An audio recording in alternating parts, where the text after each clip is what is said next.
Hello Rowan, I'm Naveen. Welcome to நாஜே. So இந்த video என்ன பார்க்க போறோம்னா, ஒரு சைஃபை ஹாரர் ஃபிலிம் மேகன் இந்த படத்தோட நெட்ஃப்ளிக்ஸ் வெர்ஷன் ரிவ்யூ தான் பார்க்க போகிறோம். ஸோ இந்த படம் வந்துட்டு நான் ஆல்ரெடி வந்துட்டு 2 வருஷத்துக்கு முன்னாடி நான் தேட்டரில் பார்த்துருக்கேன். ஸோ தேட்டரில் பார்த்தப்போ எனக்கு ஒரு மாதிரி ஃபர்ஸ்ட் ஹாஃபே எனக்கு ரொம்ப போர் அடிச்சு இருந்துச்சு. போர் தான் அடிச்சிச்சு, லேகாக இருக்கிற மாதிரி இருந்துச்சு. அப்படி ஆக்சுவலி நான் இப்போ என்ன புரிஞ்சுக்கிட்டேன், அப்போ எனக்கு சரியா அப்போ அந்த படம் பார்க்க தெரியலன்னு புரிஞ்சுக்கிட்டேன். பட் இப்போ நெட்ஃப்ளிக்ஸில் ஜஸ்ட் வந்துட்டு சும்மா பார்க்கணுமேன்னு சொல்லிட்டு உட்காந்து பார்த்தேன். ஒரு 1 மணி நேரம் 40 நிமிஷம் படம், 1 hour 40 minutes படம்.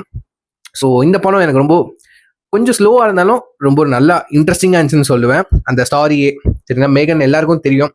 ஸோ இது வந்துட்டு ஒரு sci fi horror film. So first இந்த ஜானரை பார்த்தோன்னே ஹாரர் ஃபிலிமா எப்படி அதை கண்டக்ட் பண்ண போகிறாங்க? சைஃபைன்னு சொல்கிறாங்க, ஹாரர்னு சொல்கிறாங்க. ஒன்று த்ரில்லர்னு வச்சிருக்கணும், சைஃபை த்ரில்லர்னு. பட் ஹாரர் எப்படி அப்படின்னு தான் தெரிஞ்சு நம்ம ஜேம்ஸ் வானை, நம்ம கொஞ்சரிங்கோட கிரியேட்டர்லாம் நீங்கள் தெரியும்ல, கொஞ்சரிங் படம்லாம் பார்த்துருப்பீங்களா. ஸோ அந்த படத்தோட டேரக்டர் தான் இந்த படத்துக்கு ரைட்டிங்கில் ஹெல்ப் பண்ணிடுறான்னு நினைக்கிறேன். ஒன் ஆஃப் த ரைட்டர்னு நினைக்கிறேன். ஸோ உங்களுக்கு தான் தெரியுமா, ஜேம்ஸ் வான் வந்துட்டு ஒன் ஆஃப் த ஹாரர் ஜானருக்கே பேர் புகழ் பெற்றவர் சரிங்களா. ஸோ ஓகே, இவருக்காக அந்த படத்தை பார்க்கணும் அப்படின்னு எனக்கு ரொம்ப தோணுச்சு. பிகாஸ் அவர் கை வச்ச இடம்லாம் எல்லாமே வந்துட்டு ஹாரர் வேற லெவலில் இருக்கும். ஸோ அதே மாதிரி தான் இந்த படமும் இருந்துச்சு. ஸோ ஃபர்ஸ்ட் வந்துட்டு மேகன். ஸோ மேகன் வந்துட்டு இது ஒரு ஏஐ ராபோட் சரிங்களா. இந்த ஏஐ ராபோட் வந்துட்டு உருவாக்குறாங்க ஃபார் பர்பஸ் வந்து கிட்ஸ். ஒரு டாய்க்கு பதிலாக ஒரு டாயாக தான் நினச்சி உருவாக்குறாங்க. பட் இது வந்துட்டு இந்த பேரண்ட் சில பிள்ளைங்களை வந்துட்டு பேரண்டால பார்த்துக்க முடியாது சரிங்களா. ஸோ பேரண்ட்ஸ்க்கு சப்போர்ட்டாக வந்துட்டு அவங்க பிள்ளைங்களை பார்த்துக்கிறது, சின்ன சின்ன விஷயத்தெல்லாம் வந்துட்டு ஜாக்கிரதையாக பார்த்துக்கிறதுக்கு வந்து இந்த ராபோட் ஒரு எப்படி சொல்றது, ஈஸிங்க. எந்திரன் படம் பார்த்தீங்களா, அதே தான். எனக்கு இந்த படம் பார்க்கும்போதே எனக்கு அதான் தோணுச்சு. ரொம்ப காம்ப்ளிகேட் பண்ணிக்க வேணாம். ஒரு எந்திரன் படம் பார்த்தீங்களா, எந்திரன்ல பிரம்மாண்டம் அப்படியே அந்த டிராமாஸ், எமோஷனல், லவ் அப்படி ஃபுல்லாக இருக்குமா, அதே மாதிரி தான் இந்த படத்துல இருந்துச்சு. பட் இது வேற மாதிரி இருந்துச்சு. இந்த ராபோட்டுக்கு வந்துட்டு ஒரு ஒரு ஒரு ஒரு டாஸ்க் கொடுத்துருக்காங்க. இந்த பிள்ளைய வந்துட்டு எமோஷ்னலாகவும் ஃபிசிக்கலாகவும் வந்துட்டு இந்த ஒரு பொண்ணை வந்துட்டு இந்த பிள்ளைய வந்துட்டு ஜாக்கிரதையாக பார்த்துக்கணும் அப்படின்னு. ஸோ இந்த ராபோட் வந்துட்டு செல்ஃப் லேர்னிங் பண்ணிக்குது சரிங்களா. அவங்க ப்ரோக்ராம் பண்ணப்பட்டதை விட அதே தன்னைத்தானே வந்துட்டு அவங்க எப்படி ப்ரோக்ராம் பண்ணியிருக்காங்கன்னா, இந்த ராபோட் வந்துட்டு தன்னைத்தானே வந்துட்டு கத்துக்குது, சொந்தமாக கத்துக்குது, செல்ஃப் லேர்னிங் பண்ணிக்குது.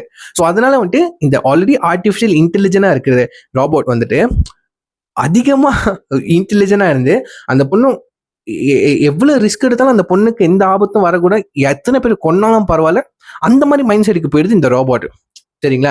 எப்படி நீங்க சிட்டியை பார்த்தீங்க, அதே மாதிரிதான் எந்திரன் படத்துல வந்துட்டு ஃபர்ஸ்ட் வந்துட்டு ரெட் சிப் மாட்டுறதுக்கு முன்னாடி இந்த எமோஷனாக தெரியாம இருக்கும். பட் ஆஃப்டர் தட் இந்த ரெட் சிப் மாடுறதுக்கு அப்புறம் வந்துட்டு அதே செல்ஃப் ப்ரோக்ராம் பண்ணதுக்கு அப்புறம் வந்துட்டு சிட்டி வந்துட்டு சனாவை தான் கடத்தி அது பேரா வச்சுக்கணும்னு சொல்லி எத்தனை பேர் வந்து போட்டு தெளிக்கிட்டு இருக்கமா இல்லையா. அதே மாதிரிதாங்க இந்த ஒரு பொண்ணுக்காக நடக்கும். இந்த பொண்ணை, ஒரு சின்ன பொண்ணை பாதுகாக்கிறதுக்காக இந்த மேகன் வந்துட்டு ப்ரொடெக்ட் பண்ணுறதுக்காக வந்துட்டு கொலை பண்ணோம், நாயை கொலை பண்ணோம், பையனை வந்துட்டு காதெல்லாம் பிடிச்சி வந்துட்டு பிச்சு எடுக்கும். அதெல்லாம் வந்துட்டு செம்மையான ஒரு ஹார் ரேட்டட் மூவின்னு நான் சொல்லுவேன்.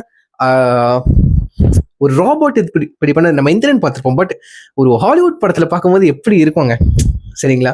அப்படின்னு உண்மையிலே வந்துட்டு என்ன வந்து இந்த படம் முக்கியமாக சொல்ல போனால் ஒரு குறைவான பட்ஜெட்ல எடுத்த படம் தான். பட் நீங்க படம் பார்த்தா அப்படி சொல்ல மாட்டீங்க. பிகாஸ் வந்துட்டு மேபி அந்த ஃப்ரேம்ஸாக இருக்கட்டும், வைக்கிற ஷார்ட்ஸாக இருக்கணும், கேமரா மூவ்மெண்ட்டாக இருக்கணும், மேபி அது ஒரு செட்டிலாக இருந்திருக்கலாம், ஸ்டாண்டர்டாக இருந்திருக்கலாம்.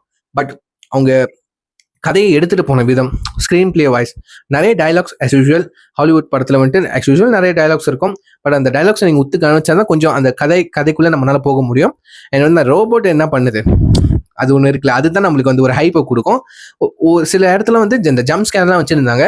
அந்த ஹாரர் ஜானரை வந்துட்டு ட்ரிகர் பண்ணுறதுக்கு, புல் ஆஃப் பண்ணுறதுக்கு வந்து நிறைய விஷயம் பண்ணியிருந்தாங்க. எனக்கு சில விஷயம் இன்னும் பெட்டராக பண்ணியிருக்கலாம், இன்னும் கொஞ்சம் ஹாரர் வச்சிருக்கலாம் இந்த இந்த ராபர்ட் வச்சுன்னு தோணுச்சு. அப்புறம் இந்த படம் பார்க்குறப்பே வந்துட்டு சங்கி, இந்த எத்தனை பேருக்கு சங்கி மூவி தெரியும், இந்த பொம்மையை வச்சு நான் இந்த ஹாரர் இன்னொரு ஹாரர் ஜானர் ஃபிலிம் சொல்லுவேன். அது ரொம்ப ஒரு ஃபேமஸான ஒரு மூவி ஃப்ரான்ச்சைஸ்னு சொல்லுவாங்க. ரொம்ப நல்லா இருக்கும் படம், செம்ம ஹாரராக இருக்குங்க. ஸோ அந்த அளவுக்கு வரலனாலும் இந்த ரோபோட்டை வச்சு ஓரளவுக்கு ட்ரை பண்ணியிருக்காங்க. அது நல்லாவும் ஒர்க் அவுட் ஆயிருக்கு. ஸோ அந்த ரோபோட்டை ஆக்ட் பண்ணவங்க கூட வந்துட்டு ரொம்ப கரெக்டாக இருந்துச்சுங்க. எதுவுமே கூட குறைன்னு சொல்றதுக்கு எதுவுமே கிடையாது. The best the best sci-fi horror ஃபிலிம்னு நான் சொல்லுவேங்க. சரிங்களா? அண்ட் கடைசியில ஒரு லீடு விட்டுருந்தாங்க. மேகன் பார்ட் 2 வரதுக்காக. பிகாஸ் வந்துட்டு மேகன் வந்துட்டு அழியாது. சரிங்களா? ஜஸ்ட் லைக் அல்ட்ரான் மாதிரி. இப்போ அல்ட்ரான் எப்படி வந்துட்டு அழிக்க அந்த பாடி அழிக்க அது இன்டர்நெட் மூலமா வந்துட்டு வேற உடம்புக்கு வந்து அதனால செயல்படுத்த முடியுமோ, டிரான்ஸ்ஃபர் பண்ணிக்க முடியும். அதே மாதிரி தான் கடைசியில் ஒரு இன்ட்டு வச்சிருந்தாங்க. இவந்தும் வந்துட்டு மேகன் பொம்மையை வந்துட்டு 2 பிச்சு போட்டு கழட்டி அதோட மெயின் பார்ட் அதோட மொத்த சிஸ்டமையும் நம்ம கொலாப்ஸ் பண்ணாலும் அது இன்டர்நெட் மூலியமா வந்துட்டு வேற ஒரு டிவைஸ்க்கு வந்து டிரான்ஸ்ஃபர் ஆயிடுச்சு. அதான் கடைசியில வந்துட்டு ஹிண்ட் பண்ணாங்க. ஸோ அதே மாதிரி இந்த படம் வந்துட்டு ஒரு நிறைய ப்ராஃபிட் கொடுத்த படம், நல்ல சக்ஸஸ், ஒரு பிளாக் பஸ்டர் ஹிட் அடிச்சனால மேகன் 2.0க்கும் வந்துட்டு வேலையை ஆரம்பிச்சிட்டாங்க. 2025 வந்துட்டு ரிலீஸ் ஆகுது, அதாவது அடுத்த வருஷம். நான் இந்த படத்துக்காக சீக்குவலுக்காக நான் செம்மையா வெயிட் பண்றேன். அடுத்த ரெண்டாவது பாட்டுல என்ன பண்றாங்க, 1க்கு 2 ரோபோட் வரப்போதா என்ன எப்படின்ட்டு. ஸோ மேகன் இந்த படத்தோட வந்துட்டு உங்க தாட்ஸ் என்ன கீழே கமெண்ட் பண்ணுங்க, ஷேர் பண்ணுங்க. சரிங்களா? ஸோ இதை சொல்லிட்டு என் வீடியோ முடிச்சுக்கிறேன். இந்த வீடியோ கைஸ், இந்த வீடியோ பிடிச்சா லைக் பண்ணுங்க, கமெண்ட் பண்ணுங்க, ஷேர் பண்ணுங்க, மறக்காம ஃபாலோ பண்ணிக்கோங்க. So see next video. Signing off, I am Naveen. Take care. Bye.